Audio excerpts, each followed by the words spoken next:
Hello, ladies and gentlemen of the Nintendo Joe community. It's me, Andrew Hoover, back again. And Kevin Nesbitt, barely surviving the day. Yes, it was both of our first day of E3. Both had our E3 cherries popped today. Are we allowed to post that?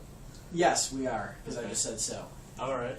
And, you know, it's one of those things, no matter what, it's vicious. But anyways, we have survived. Things started off today, of course, with the Nintendo E3 press conference. Yes, which we got to see in person. Yes, for the first time ever. We got to totally geek out, because we are geeks. For the first half of it. Yeah, for the first half. And, so I guess we'll start really with our impressions of that. And, honestly, I liked it more than Sony or Microsoft's, because pretty much right from the get-go, they're like, we're talking about games today. I mean, they had already sort of talked about some of the network and console-specific stuff on the Nintendo Direct they did on Sunday. So it was just, hey, this is games, pure and simple. And I like that. It started off really great, too, with Pikmin 3. Exactly. Pikmin 3, oh my god. And the little skit that Miyamoto did with him backstage preparing for his speech and all the Pikmin running around. Mm-hmm. I thought that was really well done. That was like probably the best Nintendo produced little short film that they've ever done. I definitely agree. Though initially I was sort of hoping that instead of saying, hey, we made Pikmin 3, they're just like, hey, guess what, we made Pikmin. And so they actually had real Pikmin running around. That would have been awesome. But at one point they did offer Pikmin seeds, didn't they? I think so. I don't think they worked though. Well, I think they grew into little monsters that attacked and ate children, so they had to stop that. It's like one of those things Nintendo experimented with in the past, and in a couple of years, when they advance technology, they're going to bring it back. Exactly, sort of like how Virtual Boy was with 3D technology. That eventually became 3DS. The children eating Pikmin will eventually become regular Pikmin. Or we can hope. But anyways, so yeah, started great with Pikmin, yes. Which looks absolutely fantastic. It's beautiful. We'll be at the Nintendo booth in a couple of days. We'll be able to play it then. Yeah, we're going to play it tomorrow, actually. That's right. Actually, it's tomorrow that we're going to be there. So, look forward to that. New Super Mario U. I thought that looks really good. Yes, that looks so much better than when they first unveiled it. And yeah, the flying squirrel suit. Yes, I like the impressionist background in that haunted house level. It looked like a Van Gogh. Yes, it was so good. It's amazing. I love the aesthetic, and but I honestly didn't think I'd be looking forward to this one more than I would be looking forward to the 3DS one. That's true. And of course, 3DS games, they're actually holding a separate conference tomorrow to go into more depth about 3DS games, because they're really focusing on Wii U, though they did show off more of Luigi's Mansion 2, which looks great. I don't really like the subtitle, though. What, Dark Moon? Yes. Yeah, whatever, it's just a subtitle. But aside from that, they also did Paper Mario. I don't like the subtitle for that either. What was the subtitle for that one again? Sticker Star? Yeah. I keep wanting to call it Star Sticker. But yeah, but who cares? Once again, you know, a subtitle by any other name is just as sweet, as Shakespeare would say. If you played video games. Yes. But anyways, that's... it's Paper Mario. It looks awesome. There's just a lot of cool things, like when he finds the fan, and then the fan sprouts up in the background. My favorite thing, though, was they had all the little paper-thin toads who linked together and just flopped against the wall to create a staircase. I like that one part where he's just kind of exploring, and it says, "You found a bridge!" Yeah, in fact, you can just find crap and throw it around. That's also cool. But moving on from there, I think, generally speaking, overall, it was a great press conference in that they talked about games. They showed a lot of interesting-looking games. I think, surprisingly enough, the surprises for the show for me were, Scribblenauts. Yeah. Scribblenauts Unlimited, which I think looks really great. Sort of like an open world that's still 2D Scribblenauts. That's kind of cool. And also, Lego City, which... Of all things. It's gorgeous looking. It looks hilarious. I'm definitely... I wonder how well that humor is going to translate to the gameplay, because how much of that was just for the trailer. True. I mean, if they I don't know. I've never played a Lego game, so... I mean, if they can keep it up, that would be great. The only problem, I think, just generally talking with other people, we can sort of agree with this, is they showed some great games, stuff like Mass Effect 3, in Arkham City, but they were great games that people have already played. Now, I know a lot of our audience are really Nintendo hardcore fans. So for them, this is going to be their first time playing it. Stuff like Batman, stuff like Mass Effect, Assassin's Creed. It's going to be your first time out with that. So that's great, but it's just not...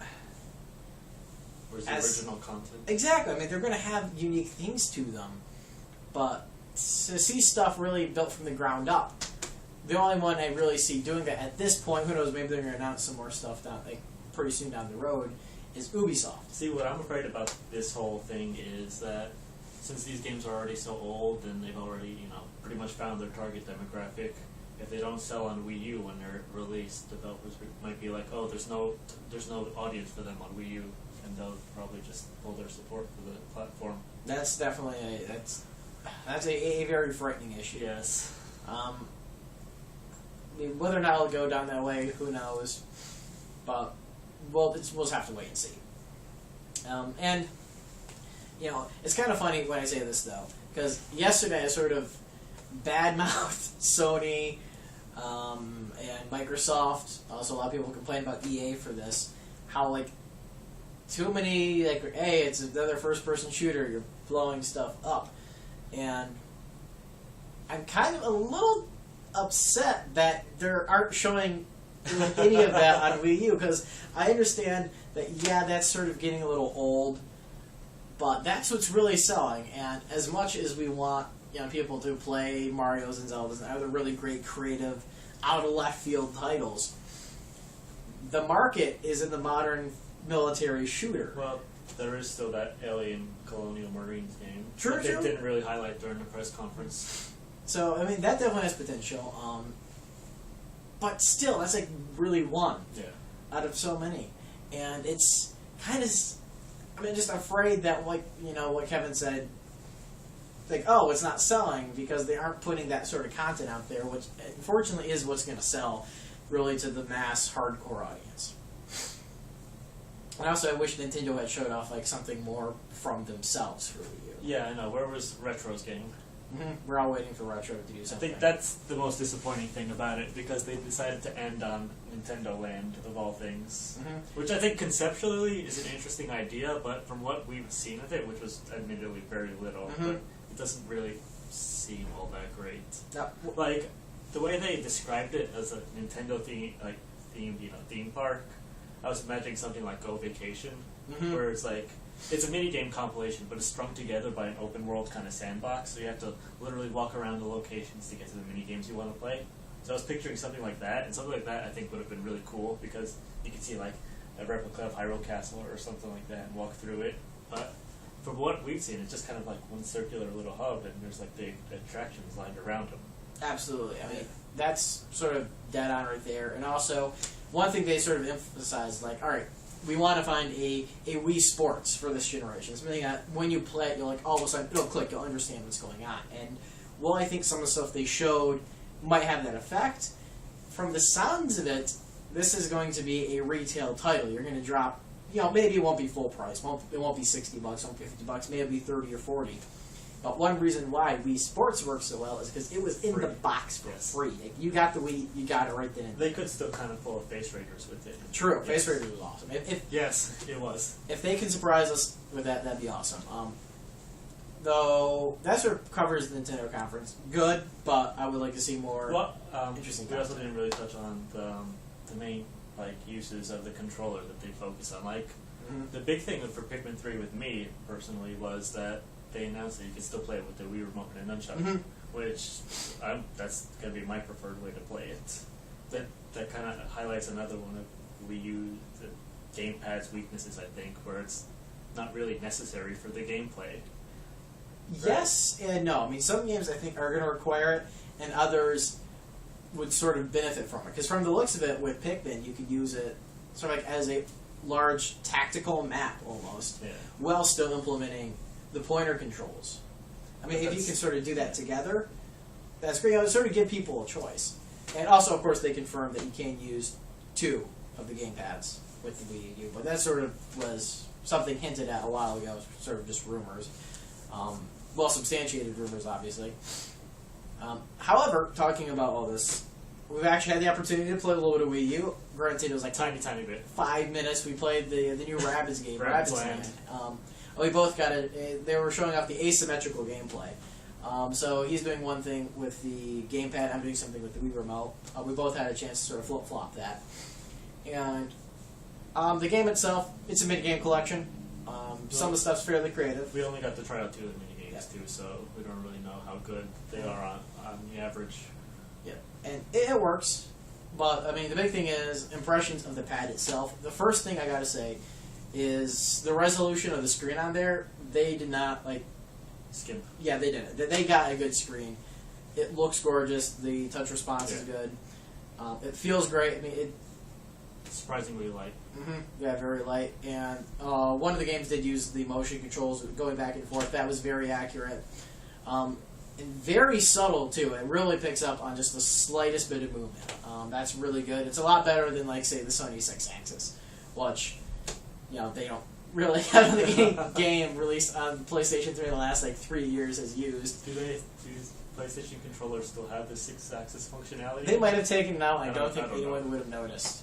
Unless if you popped in, Lair or something. You picked it up at GameStop for $5, throw that in, why doesn't this work?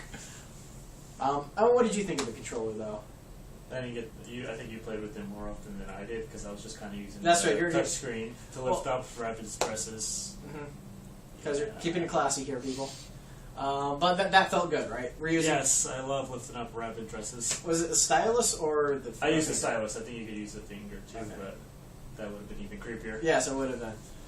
And we were almost able to play Zombie U, but the line on there was just so long. If we had played, we would have missed our bus and would have had to walk back here, which is quite a distance away, or we would have slept under an underpass. Which, from what I can gather, is actually a fairly popular option here. However, we were able to see people playing the game. And actually, one thing I got to say, it looks really good. Graphics are great, and initially, yesterday, I was sort of I wish it had remained Killer Freaks from Outer Space. But seeing it now, this is a very serious, hardcore survival horror game. You're bit once and you're down.